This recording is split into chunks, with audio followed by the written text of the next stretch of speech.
आज देश का युवा आके जंतर मंतर पे स्ट्राइक कर रहा है, अपने हाथ तुड़वा रहा है अपनी वर्दी के लिए। एसएससी जीडी वाले, आप सोचिएगा, आज देश का युवा वैकेंसीज का वेट कर रहा है, ओवरेज हो जा रहा है, इन पे कोई चर्चा नहीं होती है। मैं खुली सड़कों में रैली करता हूँ और किसी के पास कोई टिकट नहीं बांटता, चौड़े में जाता हूँ सड़क में और आपको गारंटी देता हूँ बंगाल में इनका पूरा खाता बंद कर दूंगा। बाबुल सुप्रियो बीजेपी के कद्दावर नेता है ना, आसनसोल में हर कैंडिडेट उनका हराऊंगा बीजेपी का, बांकुड़ा में हर कैंडिडेट हराऊंगा, मुर्शिदाबाद में एक सीट नहीं जीतने दूंगा। इस तरीके से प्रण लेके हम लोग कर रहे हैं। देख रही है ना आके, देख लीजिए, दिन रात एक करके आज सुबह के 3 बजे तक काम करते हैं और 2-2.5 घंटे के रेस्ट पे फिर चलते हैं। कारण है ना, एक बात सुनिए, आप लोग मोदी जी को शेर बताते हैं ना, मान लिया मोदी जी शेर है, मान लिया मोदी जी शेर हैं। जय हिंद, जय भारत दोस्तों। वक्त आ गया है कि अपने देश को बचाने के लिए सब मेहनत करना शुरू कर दें, अन्यथा हाथ से बहुत कुछ चला जाएगा। बैंकों का हड़ताल आपने देखा था अभी कुछ दिन पहले, एक हफ्ता पहले बैंक वालों की जो हड़ताल थी, और आपको ये समझना होगा कि वो स्ट्राइक क्यों कर रहे थे। केवल एक कारण था दोस्तों उनका स्ट्राइक करने का, केवल एक कारण, उनका वो डर, उनका वो भय, वो डर दोस्तों, जो नौकरी छूट जाने का डर, एक बढ़ती हुई उम्र के बाद जिम्मेदारियां निभाने का डर, और एक ऐसा डर जब माँ बाप अपने औलादों को कुछ कह ना सकेंगे कि वो घर क्यों बैठ गए और उनकी नौकरियां क्यों छिन गई। जी हाँ दोस्तों, प्लीज सेव इंडिया। आइए एक बार भारत को बचाने के लिए मेहनत कर लें दोस्तों। 18 लाख से ज्यादा लोग जो बैंक में काम कर रहे हैं वो अब हाशिए में आने वाले हैं, हाशिए में। डिमोनेटाइजेशन के बाद, नोटबंदी के बाद सबसे ज्यादा अगर भारत में किसी चीज का असर हुआ है तो वो बैंकिंग सेक्टर में हुआ है दोस्तों। ज्यादातर बैंकों का विलय हो गया, और विलय होने के बाद, जैसे मैं इंडियन बैंक में अपना अकाउंट रन करता हूं, आज 6 महीने हो गए अपने अकाउंट को हम लोग प्रॉपरली ऑपरेट नहीं कर पा रहे हैं। क्यों नहीं कर पा रहे हैं? क्योंकि सॉफ्टवेयर अपडेटेड नहीं है। और दोस्तों सोचिए, जब बैंकों का विलय होगा, Allahabad bank, Indian bank, PNB bank, Punjab national bank, उन लोगों के कर्मचारियों को क्या असुविधा होगी। और धीरे धीरे स्टेप शुरू किए जा चुके हैं कि उन लोगों को जो है वॉलंटरी रिटायरमेंट दे दें, वीआरएस दे दें। दोस्तों, जिन लोगों ने 15 साल 20 साल दिया है करियर में, उनको आप उनकी नौकरी से हटा दोगे, वो नए किस जगह में सेटल होंगे, कहाँ जाएंगे वो, उनको कौन सी नौकरी आप दे दोगे? सोचने का विषय है दोस्तों। और हम उसके बावजूद भी अंधविश्वासी की तरह एक हम शेर पाल रहे हैं, जय श्री राम के नारे लगा रहे हैं। क्या वक्त नहीं आ गया जब हम अपने आप को झांक के देखें, पूछें एक बार कि क्या शेर पालना जरूरी है? क्या मानव का जन्म इसलिए हुआ है कि हम शेर पालें? क्या मानव का जन्म इसलिए हुआ है केवल कि हम मंदिर, मस्जिद और गिरजाघर बनाएं? या मानव का जन्म इसलिए हुआ है कि हम संपूर्ण मानव जाति के लिए कुछ अच्छा करें, जिसमें मानव जाति ऊपर उठे, जिसमें भारत की जनता ऊपर उठे? आज 18 लाख से ज्यादा बैंक कर्मचारी टेंशन में है, रातों की नींद उड़ गई है, क्योंकि उनकी नौकरी जाने वाली है, उनकी नौकरी छीनने वाली है। वो डर गए हैं। एलआईसी वाले रोड पे आ गए हैं कि अब उनकी नौकरी चली जाएगी तो कौन सा काम करेंगे। जरा सोचिए, जो 45 साल के ऊपर हो, 50 साल के ऊपर हो, उन्हें कौन सी कंपनी नए सिरे से जॉब देगी? सोच के देखिए। आज देश का युवा आके जंतर मंतर पे स्ट्राइक कर रहा है, अपने हाथ तुड़वा रहा है अपनी वर्दी के लिए। एसएससी जीडी वाले, आप सोचिएगा, आज देश का युवा वैकेंसीज का वेट कर रहा है, ओवरेज हो जा रहा है, इन पे कोई चर्चा नहीं हो रही है। इन पे कोई चर्चा नहीं, इन पे केवल एक ही चर्चा है, मीडिया का दिखा देना। रजत शर्मा, रूबिका लियाकत, अंजना ओम कश्यप, इन लोगों का केवल एक ही चीज रह गया है, मोदी गुणगान, मोदी गुणगान, मोदी गुणगान। अरे गुणगान करने के लिए अलग से मीडिया में फुटेज दिखाने की क्या जरूरत है? काम ऐसा कीजिए ना कि अपने आप गुणगान हो जाए। जी हाँ दोस्तों, 2 दिन के मीन्स ब्रेक के लिए मैं आया हूं बंगाल से दिल्ली, और 2 दिन पश्चात मैं फिर बंगाल चले जाऊंगा 1 महीने के लिए। और मुझे जान के बहुत अच्छा लगा कि एबीपी न्यूज जो कि बहुत ज्यादा मोदी जी के चर्चे, गुणगान दिखाते हैं, उन्होंने भी ये माना कि ममता सरकार बहुमत से आ रही है, बहुमत से। आप पूरे बंगाल में चले जाइए, आपको मोदी जी के अलग अलग पोस्टर दिखेंगे, ऐसे ऐसे पोस्टर मानो कोई फिल्म का ट्रेलर हो रहा हो। एक में मोदी जी उंगली ऐसे करके उठा के हैं आकाश की तरफ, मतलब वो क्या दिखाने का प्रयास कर रहे कि बंगाल को ऊपर ले जाएंगे, राइट। एक में उंगली इधर दिखाई जा रही है, मतलब ये भी नहीं समझ में आ रहा है। किसी में उनके बाल दाढ़ी बहुत बड़े बड़े दिखाए जा रहे हैं। मुझे उनके बाल दाढ़ी से कोई शिकायत नहीं है, क्योंकि मेरी भी है, उनके भी हैं, ठीक है। लेकिन एक बात तो है, उस बाल और दाढ़ी के पीछे का एक लॉजिक है। कोई भी गुरु रविंद्रनाथ टैगोर बनने का प्रयास ना करें, ना प्रयास करें गुरु रविन्द्रनाथ टैगोर बनने का। रविन्द्रनाथ टैगोर बनने के लिए बाल दाढ़ी नहीं, उनके लिए टैगोर वाली सोच की जरूरत है, वो दूरदृष्टि की जरूरत है जो किसी भी देश के साहित्य को, देश के कल्चर को, सभ्यता को ऊपर ले जाए। जी हाँ दोस्तों, मैं अभी बहुत जल्दी बैंक के जो लोग हैं जो प्राइवेटाइज किए जा रहे हैं उनके मुहिम को मैं आगे ले जाने वाला हूं, और लोग मुझे संपर्क कर रहे हैं। हम आएंगे सड़कों में, हम करेंगे पैदल मार्च, हम ह्यूमन चेन बनाएंगे और 1 लाख से ज्यादा लोगों का ह्यूमन चेन बनाएंगे। और इस बार सांकेतिक नहीं होगी, हर परिवार का हक अब छीनने नहीं देंगे दोस्तों। 22 दिन के सफर के बाद बंगाल से मैं 2 दिन के लिए आया हूं दिल्ली, और इस 2 दिन की यात्रा के बाद तुरंत 30 दिन के लिए बंगाल, फिर आसाम, फिर केरल, और उसके बाद राजस्थान, और तमाम जगह जाऊंगा। और कोई भी ये समझने का भूल ना करे कि हम कांग्रेस के मुरीद हैं। जी नहीं दोस्तों, अगर कांग्रेस में हम मुरीद होते तो शायद भाजपा को वोट देकर हम नहीं लाते, ये समझना होगा। लेकिन हाँ दोस्तों, आज तक ऐसी कोई सरकार नहीं आई है इस भाजपा सरकार के पहले जिन्होंने सरकार की सारी चीजों को डिस्टर्ब कर दिया। कोई एक प्लानिंग नहीं, कोई एक मिशन नहीं, कोई एक विचारधारा नहीं, कोई एक सोच नहीं। जिस चीज को मर्जी बेच दे रहे हैं, ट्रेनों को बेच दे रहे हैं, LIC बेच दे रहे हैं। आपको एक बात समझना होगा दोस्तों, जो लोग भी हमारे विरोध में आते हैं, जो हमें गलत समझते हैं, मेरे भाइयों एक बात सोचिएगा, 18 लाख बैंक कर्मचारी हैं। अगर ये प्राइवेटाइज हो गया और उनको नौकरी से हटा दी गई, 18 लाख परिवार बर्बाद हो जाएंगे। और इस बर्बादी का कारण कौन होगा, जिम्मेदार कौन होगा? हमारी और आपकी चुप्पी। ये जो हम लोग चुप लगाते हैं ना जब गलत होता है हमारे साथ, ये हमारी चुप्पी बहुत विनाशकारी है। कल को ये चुप्पी हमारे ऊपर भी आएगी, कल को आर्मी भी प्राइवेट कर देंगे, ये कल को ये एयरफोर्स भी प्राइवेट कर देंगे। इनकी क्या बात है? आप देखिए ना, आप सऊदी जाइए, UAE जाइए, वहां सिक्योरिटी प्राइवेट है। अमेरिका बहुत सारे देशों को प्राइवेट सिक्योरिटी दे रही है। अब वो दिन नहीं, क्योंकि इनके तो दोस्त ही अमेरिका है ना जी। कभी डोनाल्ड ट्रंप, कभी बराक ओबामा। अरे अपने देश को सशक्त बनाइए। जब आप बैंकों के कर्मचारियों को हटा देंगे, जब आप रेलवे के कर्मचारियों को हटा देंगे, उनका परिवार कहां जाएगा? आप एक स्टैटिस्टिक्स को देखिए, आप देश के ग्रोथ को देखिए कि जब से ये सरकार आई है, इनका एक ही कहना है कि सरकारी लोग काम नहीं करते, हम प्राइवेट कर रहे हैं। अगर सरकारी लोग काम नहीं करते और प्राइवेट लोग काम करते तो मोदी जी आप भी त्याग पत्र दे दीजिए ना। अंबानी जी को, रतन टाटा को, अजीत प्रेम जी को, इनको बना देते हैं प्रधानमंत्री। ये तो 24 घंटे काम करते हैं, इन्होंने तो बिजनेस में 4 चांद लाए हैं। शिव नाडर को बना देते हैं SCL के ओनर को। क्यों ना हम रतन टाटा को बना दें प्राइम मिनिस्टर ऑफ इंडिया। भाई एक सर्वश्रेष्ठ उद्योगपति हैं, देश विदेश की कंपनी खरीदते हैं, लाखों करोड़ों लोगों को रोजगार देते हैं। तो आप ये पद छोड़ दीजिए। क्यों ना भाजपा के आपके तमाम नेताओं को हटा के इंडस्ट्रियलिस्ट लोगों को मिनिस्टर बना दे, ताकि देश तरक्की पे आ जाए। क्योंकि आप लोग तो तरक्की करते नहीं, आपके बच्चे तरक्की करते हैं, आपके परिवार वाले तरक्की करते हैं। अब इस बार जो बैंकों की लड़ाई होगी ना दोस्तों, कहीं ना कहीं सब भारतीयों का आना पड़ेगा। LIC के लोग जो सड़कों में कर रहे हैं, मीडिया उनको दिखा नहीं रही है। आज तक AVP कोई भी नहीं दिखा रहा कि लाखों लोग LIC के सड़कों पे प्रदर्शन कर रहे हैं अपने अधिकारों के लिए, अपने डर के लिए कि LIC को प्राइवेट किया जा रहा है। एक भी चैनल इनको नहीं दिखा रहा है। और हम और आप चुपचाप बैठे हुए हैं। हम जैसे लोग सड़कों में जा रहे हैं, बंगाल के खेतों में जा रहे हैं, जंगलों में जा रहे हैं, बॉर्डर एरिया में जा रहे हैं। कब तक ये गाय बैल भैंस हिंदू मुसलमान करते रहेंगे?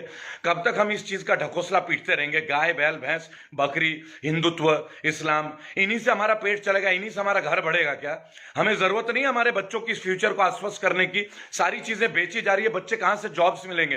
क्या सब अमेरिका चले जाएंगे और अमेरिका में जाकर हम लोग क्या टॉयलेट साफ करेंगे? क्या सड़कों में पोछा लगाएंगे? क्या स्ट्रीट लाइट का काम करेंगे? क्या पढ़ा लिखा युवक MBA BTech पास क्या वो क्रिमिनल बनेगा, नक्सली बनेगा? इस बात का हम लोग इंतजार करते रहेंगे और हमारे सामने हमारी देश की सारी चीजें प्राइवेटाइज की जा रही है और हम और आप केवल कमेंट लिखते हुए रह जाएंगे। नहीं दोस्तों, अब नहीं चलेगा। हमने अपना घर छोड़ा है, आप भी छोड़िए। आइए एक बार रोड पे आइए, देखिए LIC वालों का कष्ट को देखिए, रेलवे वालों के वो परिवार से मिलिए जिनकी नौकरी चली गई है। दोस्तों ग्रेटर नोएडा में अभी होंडा कंपनी का नाम सुना होगा, होंडा कार्स बनाती है। होंडा कंपनी के कई लोगों को जबरदस्ती हटा दिया गया, मेडिकली फिट होते हुए भी। उन लोगों ने मुझे कॉल किया, इसी वजह से मैं ग्रेटर नोएडा आया हूं। उन लोगों ने मुझे कॉल करके बोला है कि आप हमारी मुहिम को छेड़ें। 20 साल से हम होंडा में काम कर रहे थे, अब हम नए किस जगह में जाएंगे? हमें क्या काम मिलेगा? क्या हम मोमो बेचें? क्या हम बर्गर बेचें? क्या हम चाट पकौड़े बेचें? जी हाँ दोस्तों, ऐसा एक विभाग नहीं है। इस मोदी सरकार के प्राइवेटाइज करने के चक्कर में गवर्नमेंट की जितनी मीन्स मशीनरी सब खत्म है। अब ये देखिए, ये जय हिंद नाम का कोई बंदा लिख रहा है, आप सोचेगा और इनका क्या सोच है वो भी आप सोचिएगा। इनकी सोच क्या है? अब हम गुलाम बन जाएं, अब हम मोदी मानसिकता के विकृत प्राणी बन जाएं, अब हम बीजेपी की संकीर्ण मानसिकता के भुक्तभोगी बन जाएं? भाई ये तो चलेगा नहीं, हम तो ये होने देंगे नहीं। पहली बात दोस्तों, भारतवर्ष के तमाम एक्टिविस्टों को हम एक प्लेटफॉर्म पे लेके आ रहे हैं, एक साथ लेके आ रहे हैं, ताकि इस आवाज को बुलंदी के साथ ले चले। और जितने बच्चे जो एमबीबीएस की तैयारी करते हैं और जो लोग बीटेक की तैयारी करते हैं और जब पास होता है उनको जॉब नहीं मिलती, अब all India council of technical education के साथ भी अब हम आर पार की एक लड़ाई लड़ने वाले हैं। जी हाँ दोस्तों, मिनिस्ट्री ऑफ एचआरडी के साथ अब हम एक आर पार की लड़ाई लड़ने वाले हैं देश के युवाओं के लिए, क्योंकि जब तक अब युवा रोड पे नहीं आएगा ना, तब तक ये सरकार अब हिलेगी नहीं। किसान तो आतंकवादी हो गए, हम जैसे लोग नक्सलवादी हो गए, और आप जैसे लोग जो विरोध करते हैं उनके ऊपर यूएपीए लग जाएगा। कभी ऑनलाइन प्लेटफॉर्म पे अटैक, कभी यूट्यूब पे अटैक, कभी फेसबुक पे अटैक, कोई कुछ बोले तो अटैक, कोई कुछ ना बोले तो अटैक, और जो चुप रहे वो इनके लिए फेवरेट, वो इनके लिए भक्त। तो देखिए, भक्त तो हम भगवान के हैं, किसी पार्टी का भक्त तो हमसे हुआ नहीं जाएगा, पहली बात। और हिंदुत्व के एजेंडे को लेकर जो ये फालतू बोगस लोग चल रहे हैं ना, भारतीय जुमला पार्टी, उन लोगों को भी ढंग से एक बार हमें समझाना पड़ेगा। लेकिन एक बात मैं आज बोलूंगा, 18 लाख बैंक कर्मचारी जिनके ऊपर गर्दन पे तलवार लटक रही है दोस्तों, बेहद डरे हुए हैं। उनके परिवार के लेडीज, उनके परिवार के बेटियां, बच्चे सब इस टेंशन में कि किसी का कॉलेज का फीस रुक जाएगा। क्यों? अगर उनके माता पिता की नौकरी चली जाएगी, 50 साल की उम्र के बाद, 60 साल में या 40 साल की उम्र के बाद किसी नए जगह में कहां जॉब मिलती है दोस्तों? 20 साल से 25 साल के युवकों को तो जॉब मिल नहीं रही है। आज भर्तियों का इंतजार करते करते लोगों ओवर एज हो जा रहे हैं, लेकिन हम लोगों के अंदर ये अंधविश्वास नहीं जा रहा है। कल एक रिपोर्ट दिखाया जा रहा था दोस्तों कि बंगाल में ममता सरकार बहुमत से आ रही है, लेकिन आसाम में, मैं आपको बता दूं, आसाम की जनता नहीं, भारत के हर हिस्से का जनता इनसे दुखी है। देखिए, भगवान जय श्री राम, जय श्री राम, भाई श्री राम तो है ही हमारे, उसके लिए हमें भाजपा की क्या जरूरत है? जब एक बात बताइए, जब भगवान श्री राम का जन्म हुआ था, क्या तब भाजपा का भी जन्म हुआ था क्या? भाजपा का जन्म का 100 साल पूरे नहीं हुए, अरे हमें हिंदुत्व का पाठ पढ़ाने लग गई है। आपको समझना होगा दोस्तों कि हमारी जो सभ्यता है, प्राचीन सभ्यता, हमारी एक धरोहर है, एक दूसरे के ऊपर प्रेम की, एक दूसरे के ऊपर अगाध विश्वास की। कितने ही युद्ध हम एक साथ लड़े हैं, कितने ही युद्ध, चाइना के साथ, पाकिस्तान के साथ, कारगिल युद्ध में। क्या आप एक बात सोचिए, तब हम एक नहीं थे क्या? क्या कारगिल युद्ध में जो लोग शहीद हुए थे उनके लिए हम एक नहीं हुए थे?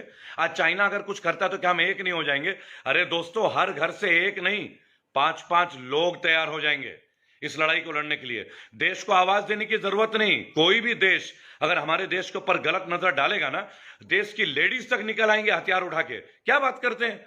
मोदी जी आके देश को सर्वश्रेष्ठ विश्व गुरु बनाने की बात करते हैं। जिस देश में युवा बेरोजगार है, जिस देश में आज भी गाय बैल बकरी के लिए लड़ाई हो रही है, जिस देश में मंगल ग्रह की बातें हो रही हैं और पेट्रोल 100 रुपए के ऊपर जा रहा है, जय श्री राम और बढ़ गए पेट्रोल के दाम, जय श्री राम और बढ़ गए डीजल के दाम, जय श्री राम और बढ़ गया रसोई गैस के दाम। दोस्तों, चावल 2 रुपए किलो में मिल रहा है पश्चिम बंगाल में, 2 रुपए किलो पश्चिम बंगाल की सरकार दे रही है, और सिलेंडर 900 रुपए केंद्र की सरकार दे रही है। यानी 2 रुपए किलो चावल को पकाने के लिए 80 रुपए का गैस खर्च करना पड़ रहा है। आप समझ रहे हैं मेरी बात को? लॉजिक को समझिएगा।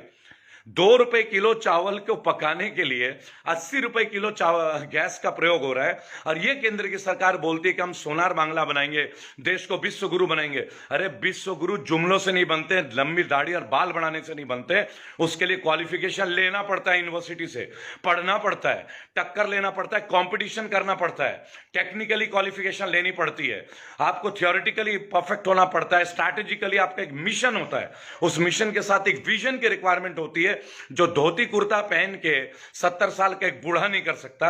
उसके लिए नौजवानों को पार्लियामेंट में आना पड़ता है दोस्तों। और आपको मैं गारंटी देता हूं दोस्तों, बंगाल में मैंने 1 महीना दिया है और तकरीबन 10 सीट पे मैं उस जगह में स्टैंड कर रहा हूं बीजेपी के अगेंस्ट, और गारंटी दे रहा हूं 10 के 10 सीट हम आपको जिता के दिखाएंगे। अभी मैं आपको डिक्लेयर कर दे रहा हूं 50,000 वोट से ज्यादातर हमारे जो कैंडिडेट्स हैं वो जीतेंगे। मेरी कोई पार्टी नहीं है और ना ही मैं कोई पार्टी का नुमाइंदा हूं, लेकिन हमने ठान लिया दोस्तों, जहां भी ये बीजेपी के लोग खड़े होंगे ना, इनको वहां ऐसी शिकस्त देंगे कि उस गली में आने के बारे में भी 50 बार सोचेंगे। आपने मेरे पेज पे देखा होगा, शाहीना मुमताज एक लेडी है दोस्तों, और उस लेडी को पिछले बार सबसे ज्यादा वोट मिला था। इस वीडियो से मैं आप सबको गारंटी दे रहा हूं, पश्चिम बंगाल में सबसे ज्यादा वोटों से मैं उनको जिता के दिखाऊंगा, ये रिकॉर्ड करके आपको दिखाऊंगा। और उसके लिए मेरी टीम के एक आदमी 150 बच्चे अभी काम कर रहे हैं, और वो वॉलंटियर्स है दोस्तों, कोई पेड लेबर्स नहीं है, जर्नलिस्ट है, फ्रीलांसर्स है, जिन्होंने अपना घर छोड़ के उत्तर भारत से आज बंगाल की धरती में जाके बैठे, जो बंगाली बोलना नहीं जानते, वो बंगाली परिवारों को जाके लोगों को अलर्ट कर रहे हैं। ये रेबल फाउंडेशन कर रहा है दोस्तों। रेबल फाउंडेशन को आप लोगों की बहुत जरूरत है दोस्तों। आइए अपना सहयोग दीजिए, आइए अपना आशीर्वाद दीजिए, आइए हमें अपने विचार दीजिए, आइए हमारा मनोबल बढ़ाइए, ताकि हम इस नरसंहार वाले सरकार के खिलाफ लड़ सके। और दोस्तों, मेरा व्हाट्सएप नंबर 8800092747। सनी गुलिया जी, आपको एक बात बता दूं, आपने लिखा है कि हम लोग भक्त, हम किसी के भक्त नहीं है गुलिया जी, हम बागी हैं। और कसम खुदा की, अगर आपको हिम्मत है ना, आप बागी श्रद्धानंद से आके मिलिए। मैं खुली सड़कों में रैली करता हूं, और किसी के पास कोई टिकट नहीं बांटता, चौड़े में जाता हूं सड़क में, और आपको गारंटी देता हूं बंगाल में इनका पूरा खाता बंद कर दूंगा। बाबुल सुप्रियो बीजेपी के कद्दावर नेता है ना, आसानसोल में हर कैंडिडेट उनका हराऊंगा बीजेपी का, बांकुड़ा में हर कैंडिडेट हराऊंगा, मुर्शिदाबाद में एक सीट नहीं जीतने दूंगा। इस तरीके से प्रण लेके हम लोग कर रहे हैं। देख रही है ना आंखें, देख लीजिए, दिन रात एक कर दिया, सुबह के 3 बजे तक काम करते हैं, और 2-2.5 घंटे के रेस्ट पे फिर चलते हैं। कारण है ना, एक बात सुनिए, आप लोग मोदी जी को शेर बताते हैं ना, मान लिया मोदी जी शेर है, मान लिया मोदी जी शेर हैं, लेकिन आपको याद रखना होगा, अगर मोदी जी शेर है ना, तो ममता भी एक औरत है, और औरत जो है वो शेरावाली का रूप होती है। इस शेर पे ममता ही बैठेंगी, इस शेर पे ममता जी बैठेंगी। बीजेपी के जितने जुमलेबाज सुन लीजिए अच्छे से, अगर आपके मोदी जी शेर है ना, इस शेर पे, इस शेर की सवारी बंगाल की शेरनी नहीं, बंगाल की शेरावाली माता का ही एक रूप, क्योंकि बंगाल में औरतों को मां शेरावाली का दर्जा दिया गया, दुर्गा का दर्जा दिया गया है। हम आपको बताएंगे बंगाल का रण कैसे होता है, बंगाल में कैसे जीता होता है। बंगाल में चूल यानी बाल और दाढ़ी यानी बियर्ड, इसकी लड़ाई नहीं होगी। आप चूल दाढ़ी बनाने से रविंद्रनाथ टैगोर नहीं कहला जाओगे, ठीक है ना। उंगली दिखा के पोस्टर में आप जहां भी जाओ, एयरपोर्ट से, रेलवे स्टेशन से बाहर जाओ, मोदी जी के हजारों पोस्टर। ये समझ में नहीं आ रहा था कि हम गुजरात में कि बंगाल में।